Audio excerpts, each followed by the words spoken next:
understand. If we don't fix this bomb, the entire city of Los Angeles goes up in flames. Now tell me what the code is, Frank. Oh, hi. How are you? Me and Frank here were working on a film called Evil in Los Angeles. A film that, well, I'm just pretending to make because tonight we have actual filmmakers with us.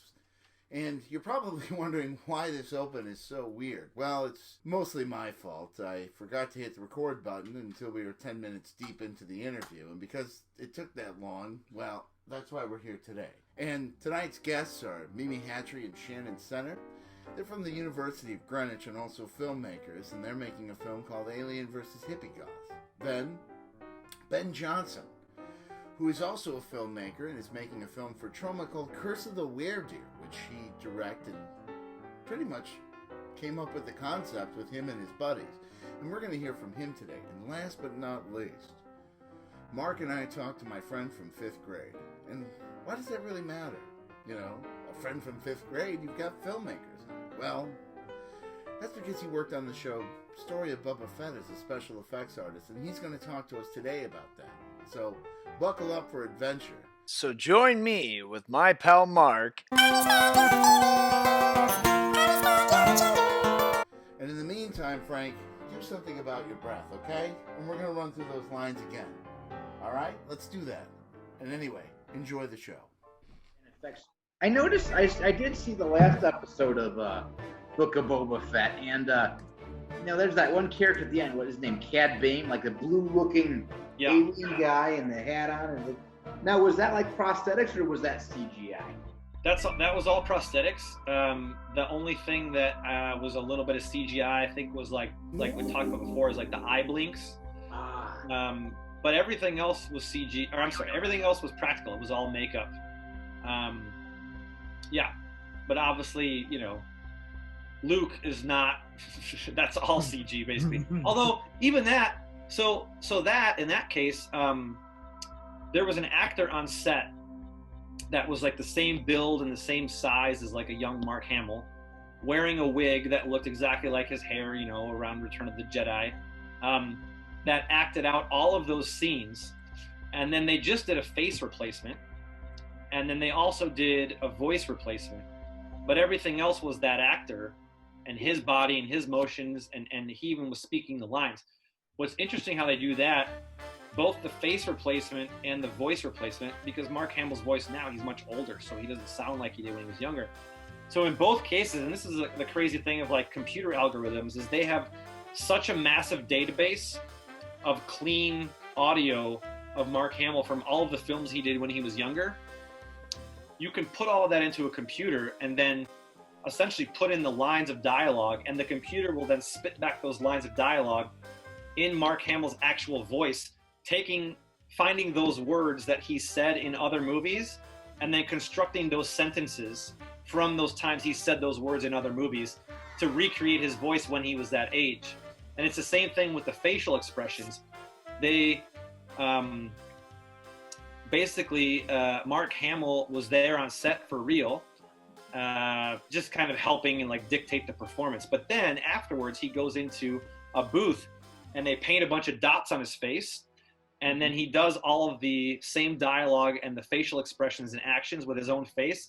The computer maps those dots on his face and that entire performance of the actual actor, Mark Hamill. And then it has a huge database, again, of all of his facial expressions from every movie he was ever in at those ages. It maps those same dots to his face in those movies. And then it takes those two dots and overlays them. So his performance live as a man of, 70 years old is exactly the performance that is being used with the younger face that was actually his face at that age. And they just can basically, like telemetry, just like map those two faces together. And so it's pretty crazy. I mean, like, the technology's incredible with that stuff now, I mean, there's no way you can do that convincingly. Like we used to just do a likeness makeup and it's like, it'll get you close. But I mean, what they're doing now is just, it's mind blowing, That's insane. Terrifying. Aliens versus Hippie Goths. What's going on with this whole thing? Tell us about it. So Alien versus Hippie Goths. Thank you. So it's one alien. Just one alien, just the one. So for the sequel, it could be Aliens. It could be. Who knows if there's room for a sequel? No, it started off over summer. I was thinking, okay, it's my final year at uni. We've got like untold amount of great top end equipment, and we've got a crazy team. Let's do something. And I think I actually got the location before I came up with the idea. Okay, we've got a farm, we've got an awesome location, what do we do? And originally it was meant to be some Southern Americans, a family of Southern Americans on this farm. But that story's been told a million times. Some of us live it, yeah. Yeah. And we're in the UK, so some of the Americans might be like, hey, come on, leave that to us. And then I've got a family of UK people, like UK country equivalent to Southern Americans. And I just thought the multiculturalism, the diversity wasn't really doing it for me. And I thought, yeah, Hippie Goths, it kind of evolved all the way to Hippie Goths. Yeah. And basically, these Hippie Goths, they form a cult because they feel ostracized from rural Britain and their country ways. And because they're into metal, because they're into gothic makeup, they're not really accepted into the community. So their way of going about it is to form a cult and to form a ritual in hopes of summoning demons called anarchy in the world. And coincidentally, halfway through their ritual, an alien crash lands in their barn and completely ravishes them all. And action.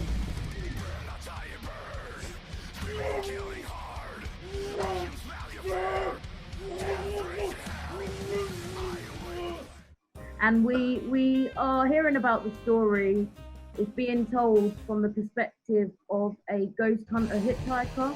He's actually driving on his way to the farm at the beginning of the film, but his car breaks down, so he's forced to catch a ride just by hitchhiking, and they're talking about the events that happened on the goth farm, and it flashes between.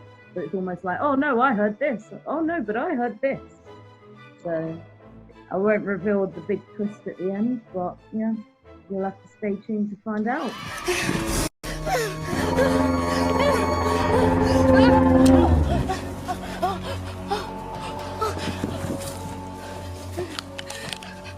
Please, to anyone who sees this, we don't have much time. Me and the other Hippie Goths, we can't hold it off much longer. We don't know what we summoned, but we did, and it's unstoppable. Our arms are running low, and our food's running low, and our shelter's been destroyed, and we have no transport. Please, just donate as much or as little as you can. We have to stop it. We can't let it get out. Check out our Indiegogo, quick!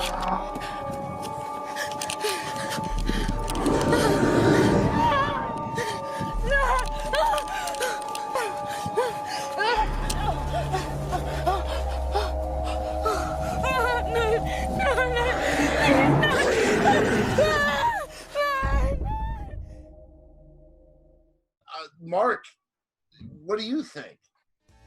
Yeah, I think it sounds nice. I like how it's just one alien versus Hippie Goth, because it was like a whole army of aliens. There wouldn't be much of a film, would there? They would just go around. But one alien, who knows? Maybe there's some way that they can get this guy with the advanced technology, and yeah, we'll have to wait and see, won't we? Shannon, okay. Are you building like a spaceship for this, for the barn thing, for the crash site? Are you going that level of practicality with this? We're not building a spaceship, but we have been making like the tentacles and stuff like that. We do have some dismembered limbs.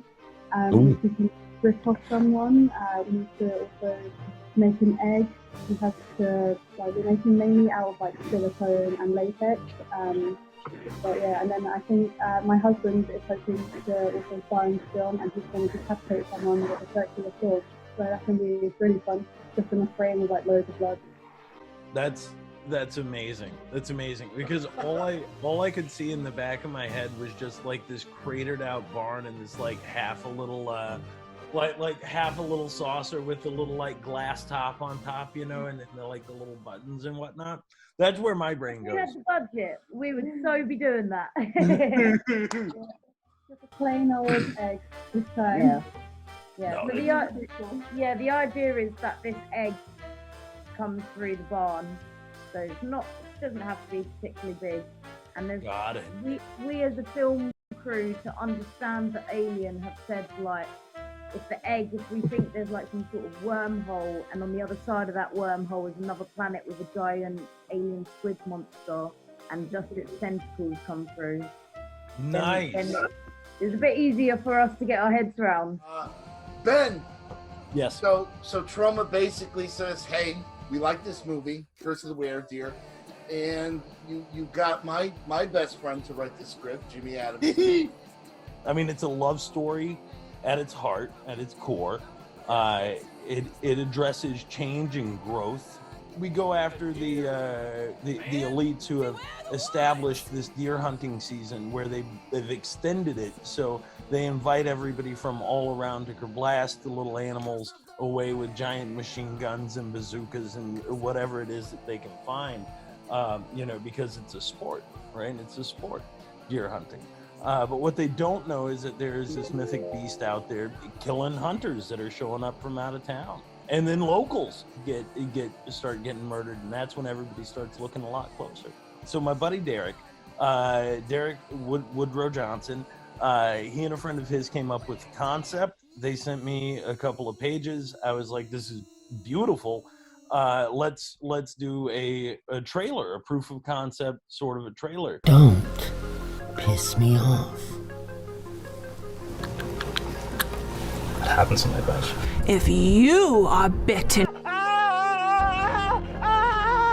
Oh, jeez! you too will become a monster. Over $35 million. So in 2020, we shot the trailer.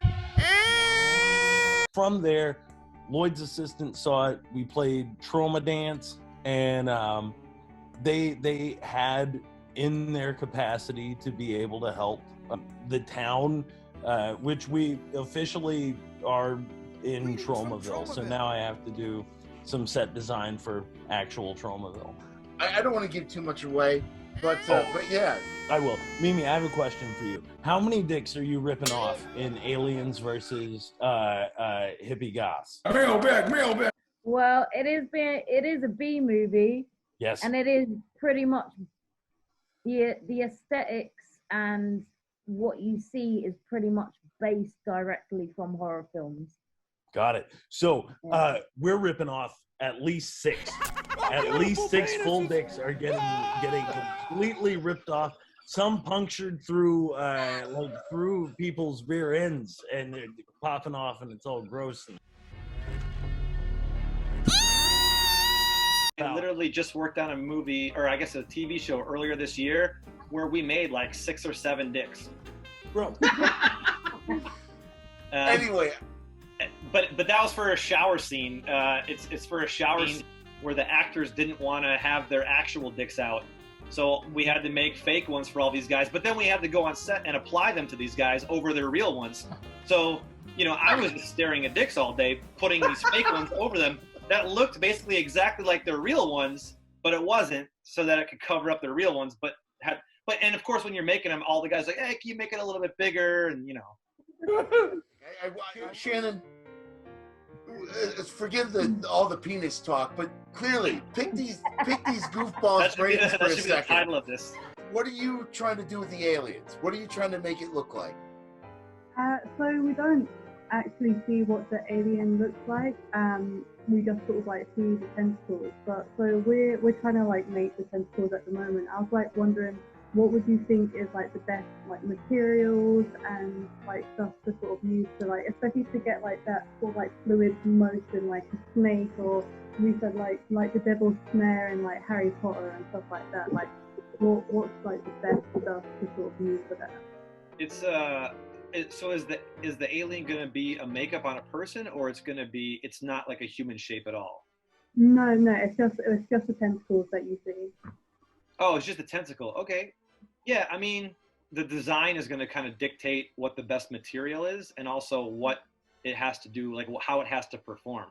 Luckily, like tentacles are relatively easy to make and relatively easy to make perform, because you can, with a very simple mechanism, kind of get a 4-way motion, which then gives you an 8-way motion. You can kind of get it to go in any direction you want to, and then, put it on a rod, and with a little bit of creative puppeteering, you can, I mean, your budget's probably going to dictate a lot of what you make it out of as well. But, these days materials are a lot cheaper. So yeah, it's hard to say without seeing a design, but, or knowing what your approach is going to be. Are you going to fabricate it, or are you going to try to sculpt it and mold it and cast it? I guess, I think the main one that we're thinking of at the moment is for ones that wrap around people, thinking more like, I'm trying to think of a good reference. Sort of like, Alien. Yeah, like when they do the reverse shots in Alien and they pull off. Yeah. Yeah, I was going to say that tentacle wrapping around the arm, that's the perfect thing to do, right? Is you wrap it around and then pull it off and then shoot the film in reverse, and it looks like it's wrapping around. Yeah, that's a good trick, yeah. There's definitely like a lot of old school, like very simple techniques you could use to make something like that. And honestly, not to keep bringing up Star Wars, but like Book of Boba Fett, in the first episode, they show him escaping from the Sarlacc pit. That entire Sarlacc pit was literally just sheets of couch foam and plastic bags. It was literally, yeah. That's what I come to the Friendly Men for. Is that tasty little nugget right there? Like that's beautiful. It doesn't have to be expensive to look good, What do you think about like the marriage of practical with like CGI kind of splashes, right? Because when you look at the new Swamp Thing, it's my understanding that the majority of those bigger sort of vines and a lot of this stuff was done practically, and then they seasoned like Swamp Thing suit with some like little vinies growing and little leafy sprouting. Like, sure, I mean, I think that I think the marriage of the two is honestly the best route. I think when I came out here, it was very much, let's only use CGI. Let's do everything with CGI and visual effects. And now the pendulum has kind of swung back, where there's almost been a kind of a renaissance for prosthetics and practical effects. But I really think we're getting to a point where there's a good marriage of the two. And I think that the best special effects are using both components together. I mean, actually, Book of Boba Fett and Mandalorian are both really good examples of where we do a ton of stuff knowing that it's going to be either replaced with CG later or heavily augmented with CG later. Still, like, Jon Favreau and Dave Filoni, who are the executive producers, they're very much into practical effects. They're coming into the shop every day and looking at everything personally. Like, they're very into the old school look of things. And a lot of things where we would like to make it even look better, they're like, no. Make it look like it did in the 70s or in the early 80s.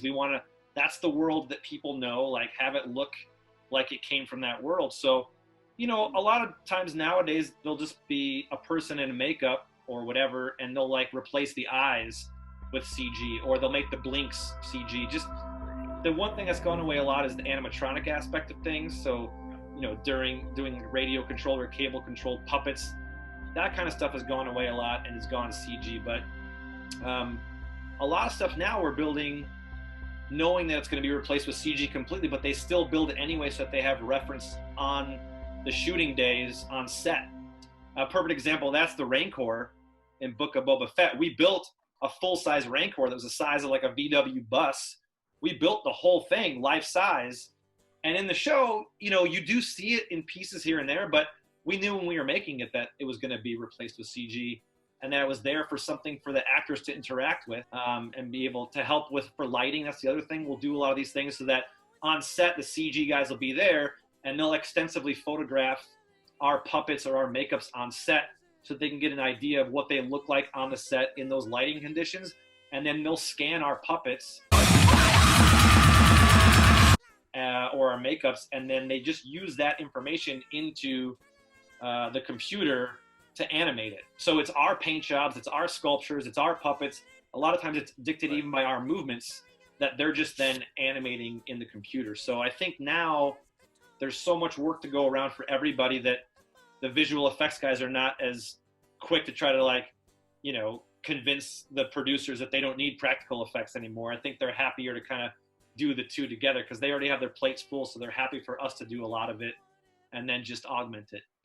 What has been the most difficult effects job that you've had to do versus your favorite, like, monster or creature or someone you've worked on? People ask me that all the time. I mean, the most difficult, there's different jobs that are difficult for different reasons. Some of them are difficult because of the budget or the time constraints, and other ones are difficult because of the technical expertise that they require to produce something. So, and then a lot of times it's those two things together. You're required to create something that's perfection, and you don't have the time and the money that you need to do it. Certainly, back in the day, you'd have a year and, you know, a huge budget to do and produce the special effects that now, you know, you're expected to do, if you're lucky, 12 weeks. You know, I would say on average, we have 2 or 3 months to make everything. So that is very challenging. The most challenging jobs were always, I spent a long time doing, like 12 years almost, just doing pretty much superhero movies. You know, I was doing Marvel movies Here in Avengers Infinity War, DC movies, and like Hunger Games, and like all the J.J. Abrams Star Trek. So it was spacesuits and superhero costumes and armor. So all that stuff is like, it's very polished, it's very clean, it's very symmetrical. That stuff's really, really challenging. And a lot of times you have hard materials and soft materials right next to each other. And then on top of that, somebody actually has to be able to wear it, and it has to work on a person. And you'll get a drawing from, you know, a conceptual artist. And the thing about a drawing is it's only a drawing from one angle. So they can draw kind of whatever their imagination comes up with from one angle. But that drawing doesn't have to actually work on a person anatomically, and it doesn't have to move. And what does it look like from the side, or what does it look like from the back? And so all of that kind of stuff's really challenging. So I guess I don't have a specific one that was the most challenging or the most difficult, but I would say those jobs over the creature stuff is easier because, you know, it's organic. It's a lot looser. It's not symmetrical. Also, when you're doing, you know, when you're doing something on a real person that's more subtle, or a costume or armor or like an old age makeup or something like that, that's something that people see every day. They know what that looks like. Whereas with a creature, they have no idea what that looks like. So does it look real? I don't know. I've never seen a chupacabra before. So I guess so. You know what I mean? Like, there's not the same scrutiny from the audience, I think, because they don't have anything to compare it to. That's great. And then what was your other question? Like, what was the most fun? Or What's your favorite that you've worked on? Yeah, my favorites are usually like the low budget stuff, like stuff you've probably never heard of. That's where, like, because everybody's just so happy to be there. Everybody has to kind of fly by the seat of their pants. They don't have the money, they don't have the time, and everybody's just kind of like, hey, we're in the trenches together, and we're gonna try to make this thing. And it's probably not gonna be very good, but we're gonna have a lot of fun, and we're gonna work really hard. And everybody's a lot more passionate about it. Whereas when you work on these big budget, you know, things with, you know, all these, you know, just such inflated like productions, I think there's a little less heart in it. There's a lot more professionalism, but a lot less heart, because it's, you know, there's just so much input going into it. It's not like one person's vision. It's a bunch of people's vision, and it's a bunch of executives that come in and then, you know, put their dusting of information on it. A lot of creativity by committee is very difficult. So when everybody's putting in their creative input, it kind of just dilutes everything to something where it's less interesting. You know what I mean? You don't take as many chances because it's like they play it very safe. So the most fun stuff is always low budget. But I will say, like, working on the Star Wars stuff was a lot of fun. It got less fun, like, as it went on. But in the beginning when I got there, yeah, it was incredibly fun and really exciting. I mean, I remember one day early on, you know, everything was super secret at the time. And so one day early on, like, we're standing there, and I don't know, have you guys seen those videos of those MIT, like, those robot dogs? Yeah. They're incredibly creepy, like very Black Mirror-esque, like, but these things move like real animals. Like, I mean, it's uncanny, like, how, like, realistic they are. So they had, they brought a bunch of those in on Star Wars, and they like, you know, basically repurposed them and redressed them to be like droids. So we went out there to go watch them one day when they were testing them out. You know, we're watching these super realistic like robot dogs, and then to our right is lined up a bunch of speeder bikes, and to our left is like, you know, like the cockpit for Slave One, you know, and we just kind of like took this moment where we're like, oh, and we were standing in the middle of a set of like the Cantina bar from like the original Star Wars, because they rebuilt a lot of the original sets. And we kind of just took this moment, like we're standing in the Cantina bar next to speeder bikes, you know, Boba Fett ship, watching a bunch of robot dogs like play with it. It was a crazy, like surreal moment. And like Mark Hamill was there. It was like a lot of 40-year-old men just crying, right? Like just a bunch of 40-year-old. You know, if you've seen this show, it's just like tons of like nostalgia bait. You know what I mean? Like, yeah. And it was fun because we had a lot of freedom. I will say that, like, a lot of times in my industry, we get departmentalized. So, you know, you're a sculptor or you're a mold maker or you're a painter, and that's what you do, and you don't do anything else. And it's very assembly line. On the Star Wars shows, it was very much, instead you would get a character and then you would see that character all the way through. So it was like, okay, this is your character. So you're going to life cast the actor, you're going to sculpt it, mold it, run it, seam it, paint it, you know, fabricate it, and then you're going to go to set with it and dress the person, and like it's going to be yours from start to finish. And that's something that's really, really rare in my industry as it's gotten much bigger. It's very rare that you get to see something out from the beginning to the end of the process and really take ownership over something. Like, hey, that thing's mine, like I did that, all of it, you know what I mean? As opposed to like, well, I did this piece or I did that piece, you know? I had two characters that were like my characters. One of them is a character, I don't know if they ever say the name in the show. It was a character called Rudolph, which was the orange Rodian from the first episode, the slave that's like with Boba Fett. And I think she gets killed in the first episode, like by the big sand dragon thing or whatever. So that was my character. That big sand dragon thing that comes out, like I helped a lot with that. I helped a lot on the Rancor, but that could never have been one person.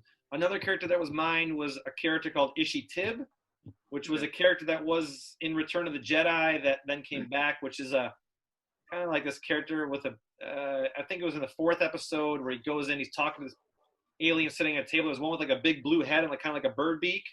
Oh yeah. Yeah, I made that one. And then there's some more stuff coming up that hasn't aired yet that I, you know, obviously can't talk about. But. Obviously. I gotta ask, you and I are both Ninja Turtles fans. You did, and everyone can see it at Dan Makes Stuff on Instagram. You did Ninja Turtle suits, but as if they were more human than turtle.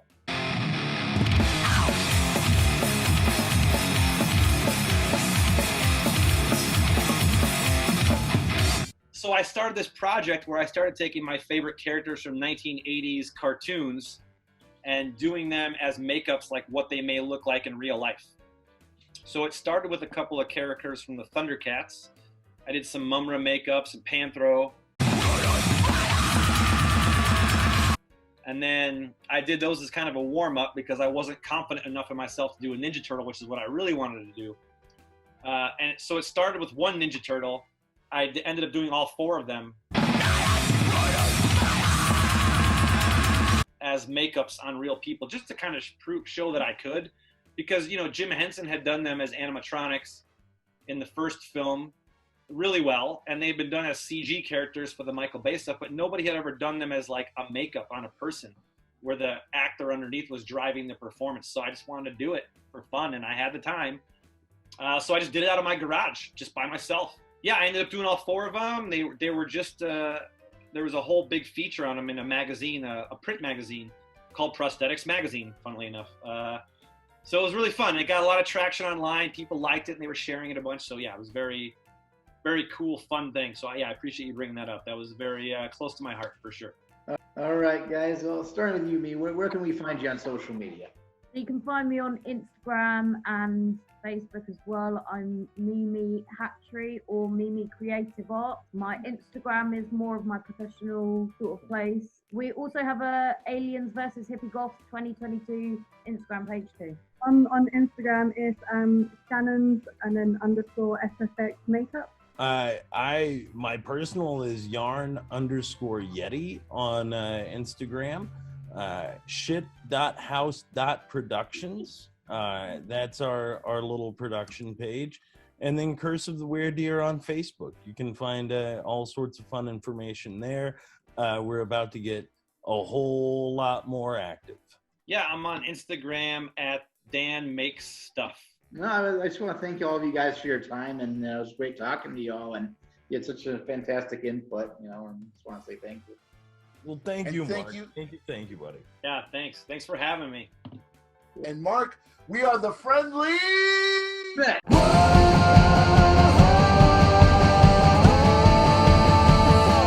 Curse of the Weredeer. When you find blood, there is always death. Thou shalt be my name. No, it rip off your dick. I'm about to lose my mind, and I think I like it. Yes, I like it.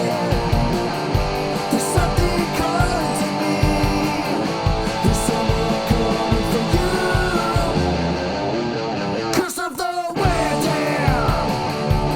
Curse of the